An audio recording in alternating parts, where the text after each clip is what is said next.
Good morning. Good morning and welcome to Talking Politics, the show where we help you understand the essence of Thai politics.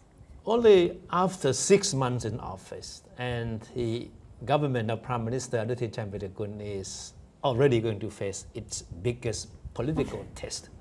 Yeah. The opposition, spearheaded by the People's Party, now looks set to submit a no-confidence motion against it. 6 months, it may sound not very long. No, but in the eyes of the opposition, especially the People's Party, 6 months are long enough to justify an assessment of the government's performance. So practically, the Anutin government has never had a honeymoon, especially with the opposition.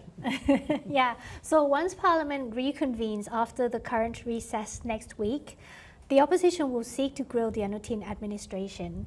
And according to Nattapong Rungpanyawut, leader of the People's Party, the target of the censure debate would be what he calls the blue regime, which he claims is the root cause of many of the problems facing the country. I mean, the blue regime, which has become a political buzzword over the past several months, is known as the euphemism for the ruling Phumjai Thai Party. And it refers to the party's overarching political power that shields it from being accountable to the public. Blue is the official color of the Phumjai Thai Party. And on top of the list of the charges to be included in the censure motion, according to Kun Nattapong, are alleged corruption and abuse of power by the current administration. And Nattapong, of course, when he declined to provide details of the charges, leaving us to have our own expectation, right? But he confirmed that charges related to the alleged fraud in the Senate election in 2024 will be one of the major topics of the censure debate. The People's Party, as we know, has for months been hammering on the issue through press conferences and public forums. Nattapong claims that his party has enough evidence to demonstrate how several of the top executives of Phumjai Thai Party, the ruling party, were involved in the scandal. But of course, Kun Anutin, the Prime Minister, has a different idea about this whole thing, right? Yeah, Anutin, who is the leader of the Phumjai Thai Party, and many of its executives as well, have been subjects of investigation of the DSI, the Department of Special Investigation, though no formal charges have been filed against them. So we'll come back to this topic in a bit more detailed later on. And we'll hear what Kun Anutin has to say about all this. Yeah.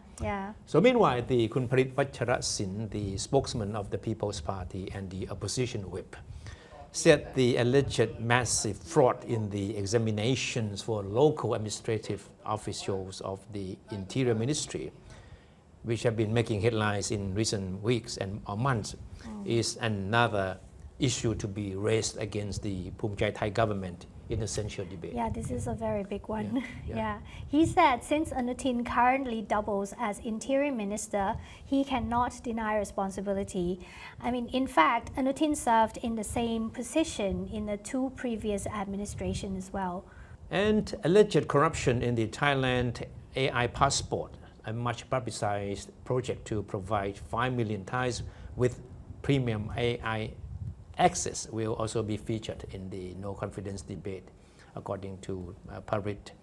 The project, as we all know, has been heavily criticized both by the opposition, the People's Party, and AI experts. Yes. They questioned the way the procurement process was rushed. They also alleged that its terms of reference, or TOR, favored specific bidders. Well, Prime Minister Anutin, meanwhile, appears nonchalant by the threat of a no-confidence censure. He actually said the government is ready to respond to any query. And Anutin made it clear that even though his party and himself are ready to answer any question to be raised during the censure debate, he and his party will not engage in debate on issues that have nothing to do with the government. This is very important, right? He singled out charges related to the alleged collusion in the Senate election, which is supposed to be one of the biggest topics to be raised, right? Yeah.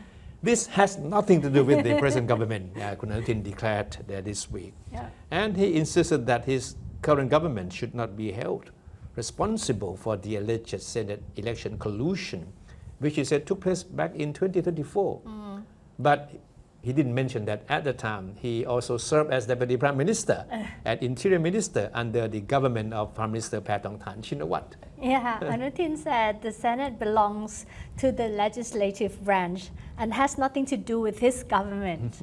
And he claimed that the opposition is raising the issue of Senate's election fraud in order to discredit his government. And here's what he said. It's nothing but a political game being played by those who are disappointed that they cannot form a government. I mean, this is seen as a direct jab at the People's Party. And there's also a quote, they should respect the election results and learn to play by the rules. This is what he added in reference to the ongoing campaign by the People's Party to incriminate the Phum Jai Thai Party over the Senate election scandal through a series of public forums. Now, if you look at the statements or remarks made by top executives of the People's Parties, I think we can conclude that the party is quite confident that it has enough ammunition to put the Anutin government on the spot with the no confidence debate. But the big question is whether the party has the knockout punch against the ruling coalition, which is quite solid as far as the legislative support in the House is concerned. I guess we need to remind you that at the end of the day, it's not what the opposition has to say that matters. I mean, no matter how many skeletons it may be able to bring out from the government's closet, it's how the MPs of the various parties vote on no confidence motion that counts. For the record, no government has ever been voted out of office in the House. And with very few exceptions, MPs traditionally would vote along party lines. That means if the government in power commands a House majority, it could easily beat out any no confidence vote. But of course, in some cases in the past, a no confidence vote could lead to cabinet reshuffles or political changes afterward. But those had to do more with internal strife in the parties more than direct result of the no confidence debate and the vote. Yeah. Anyway, as things stand, the Phum Jai Thai-led coalition government has a rather comfortable majority in the House, and there are no signs that any of the MPs would break rank for now. Political observers see the recent meeting between Anutin and former Prime Minister Thaksin Shinawatra at the funerary rites for a former prominent MP of Pheu Thai Party in Ubon Ratchathani as a sign of the two parties' smooth working relationship. And once again, we have to say that there's no escape from Thaksin, right? No. So during the mentioned encounter, Anutin was seen giving Thaksin a wai, which is the Thai way of paying respects to the elders, right? But he did it in such a way that he was seen as being too subservient to the former Prime Minister. And don't forget that it was only last year that there was a political fallout between the two that led to Anutin's Phum Jai Thai Party being forced out of the Pheu Thai-led coalition government. Now they seem to be back on very good terms. They're okay. But now political observers believe that it serves the best interests of both Phum Jai Thai and Pheu Thai parties to hang on to each other, at least for the time being. So in short, the no confidence debate planned by the People's Party is likely to be nothing more than a political exercise by the opposition, washing the Anutin government's dirty linen in public, but not leading to any political changes. Now, on the other hand, however, it's the unity of the opposition which should be a question. The spotlight seems to be on Kla Tham, which is the second biggest party in the opposition. Its leader, Thammanat Promphao, a controversial and powerful veteran politician, is known for his political expediency, which should help explain why he was able to survive all political hurdles to be where he is today. Now, don't forget that even his conviction in the drug case in Australia back in 1994 that has come back to haunt him has failed to stop his political ascent I mean, his political stance has always been ambivalent, shifting with whichever way the political winds blow. I mean, his Gladham party is jokingly described by the media as a reluctant opposition party, waiting in the wings for an opportunity to join whichever government is in power. Kun Thamarat has repeatedly described his Gladham party as a constructive opposition party. I mean, he carefully choose to use this phrase to describe his party, constructive opposition party, and not a party bent on exacting political revenge. So it's no wonder why he has no qualms about shaking hands with political parties of all stripes. So he can be friends with any parties with any kind of ideologies, with or without, even without any ideologies. But that's why he called his party a constructive opposition party, right? Open to, striking deals with any parties that he see fit. Some media outlets pointed out that the censure motion against the Anutin government comes as a rumor of Gladham colluding with the Pheu Thai party to form a possible rival coalition government has resurfaced. Remember, we talked about this rumor a few weeks ago, but so far there has been no sign of such possibility. In the final analysis, most political observers believe that no matter how hard the opposition tries in the no confidence debate, the Anutin government is most unlikely to be shaken. Even one of the most prominent MPs of the People's Party, Kun Sri Kanya Tansakun, has openly admitted that finding fault with the Anutin government is like banging your head against a wall. She was referring to Phumcha Thai Party's overarching political power that includes its alleged influence over the Senate and the support it supposedly gets from what is known as the ruling elites. But what is interesting is that Prime Minister Anutin himself makes no qualms about embracing the wall analogy. In what was seen as a response to Sri Kanya's remarks, Anutin wrote on a Facebook post, he said, "With the wall getting higher and thicker, you only hurt yourself if you keep banging against it." So the words "the wall" has become another new political buzzword over the past few weeks. And the wall is now being referred to the blue camp. The big blue wall. The blue wall.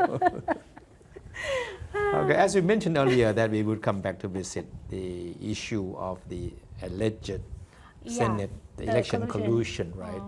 And next week certainly is a very, very important. Is something that is coming up that is worth watching closely, because by next week the Election Commission should be able to conclude its investigation into the case, right?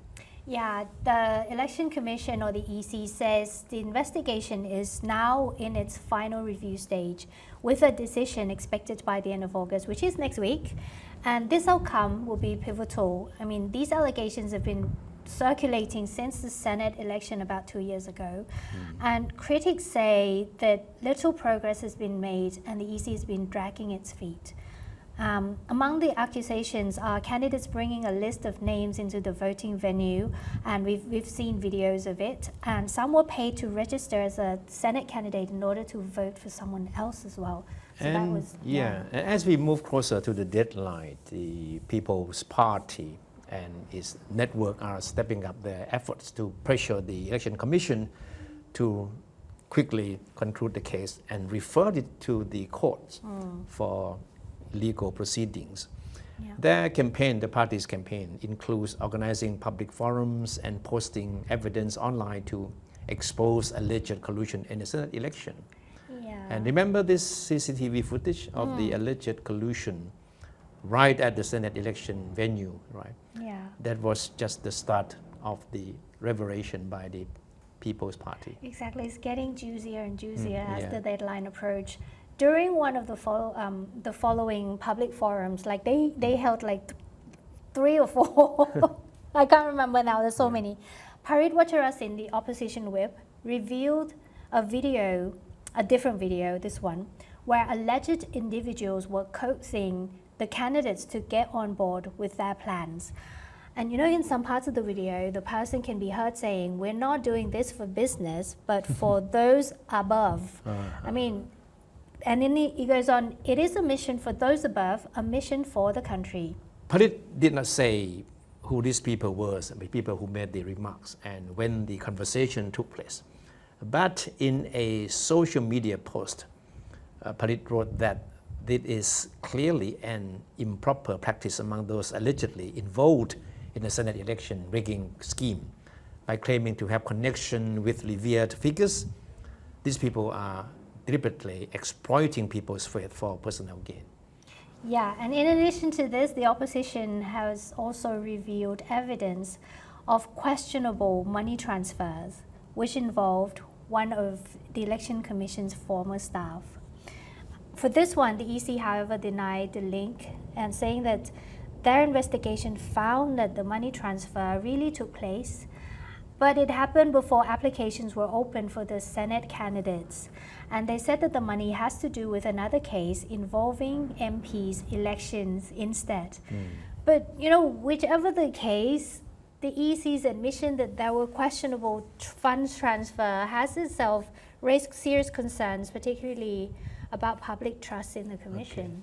In the process of investigating the scandal, the Election Commission set up an investigating committee which initially resolved to bring charges against more than 200 individuals. But then the EC set up another investigating committee consisting of only a small number of people. And the second committee resolved to overturn the findings of the first investigating committee. This is interesting, isn't it? Because they had one committee who came out with a result that they kind of didn't like. So they formed another one to maybe... And the results of the two committees, contrast each other. Yeah, exactly. So anyway, according to reports, only a few individuals may now be prosecuted, and they are not members of the current Senate, but rather lower level figures allegedly connected to the case. So I guess at this stage, there can be three possible outcomes, right? The first one would be referring all the individuals to the courts, which a lot of people say is very unlikely. The second option would be not sending anyone to court at all and concluding the case. The third option would be referring some of the alleged individuals to the court. No, the best case scenario in the eyes of the opposition is to have the case referred to the court for further legal proceeding. But if ultimately the Election Commission decides not to refer the case to the Supreme Court, the case would effectively come to an end. But that means the people's trust or confidence in the Election Commission will come to naught. So let's see what will progress after this. The deadline is the end of the month, right? That is a week from now. Yeah, so definitely bring more as it happens to you next week in the next program. Thank you for watching. Have a good weekend.